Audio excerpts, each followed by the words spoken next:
Hello everyone, welcome back to my channel yummy food creation. আজকে তৈরি করে দেখাবো দেশি স্টাইলে কক মুরগি ভুনা। আমি যেভাবে রান্না করছি এভাবে যদি বাসায় একবার ট্রাই করেন সবাই আপনার প্রশংসা করবে। তো চলুন কথা না বাড়িয়ে রান্না স্টার্ট করি। এখানে আমি 2 কেজি পরিমাণ মাংস নিয়েছি। এবার চুলায় একটি কড়াই বসিয়ে তাতে দিয়ে দিব পরিমাণ মতো সরিষার তেল।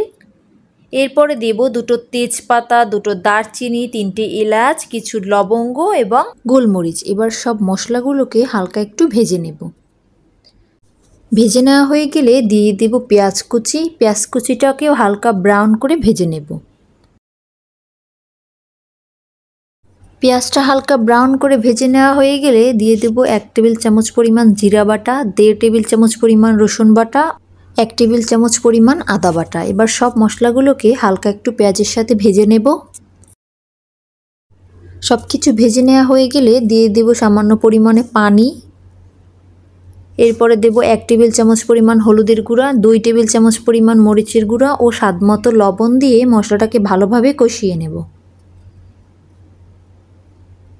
কষানো হয়ে গেলে ধুয়ে রাখা মুরগিটাকে দিয়ে দেব। এখানে আমি 2 কেজি মুরগি পুরোটাই নিয়েছি। এবার নেড়ে চেড়ে মশলার সঙ্গে মিশিয়ে ঢাকনা দিয়ে রেখে দেব। এবার ঢাকনা খুলে মাংসটাকে ভালোভাবে কষিয়ে নেব।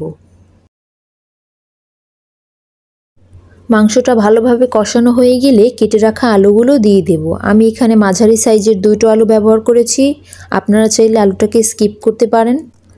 মাংসটা যখন কষানো হয়ে যাবে তখন আমি প্রেসার কুকারে ঢেলে নেব। ঢেলে নেওয়া হয়ে গেছে। এখন পরিমাণ মতো পানি দিয়ে এবার ঢাকনা দিয়ে 3টে ছিটি দিয়ে নেব।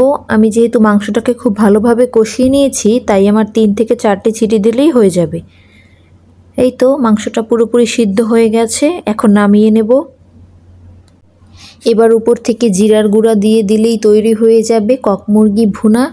এই ছিল আজকের আয়োজন। দেখা হচ্ছে পরবর্তী কোনো রেসিপিতে। ভিডিওটি ভালো লাগলে চ্যানেলটিকে অবশ্যই সাবস্ক্রাইব করবেন, পাশে থাকা বেল আইকনটি অন করে রাখবেন আমার পরবর্তী ভিডিও নোটিফিকেশন সবার আগে পাওয়ার জন্য। ফ্রেন্ডস অ্যান্ড ফ্যামিলির সঙ্গে শেয়ার করবেন। ভালো থাকবেন, সুস্থ থাকবেন। আল্লাহ হাফিজ।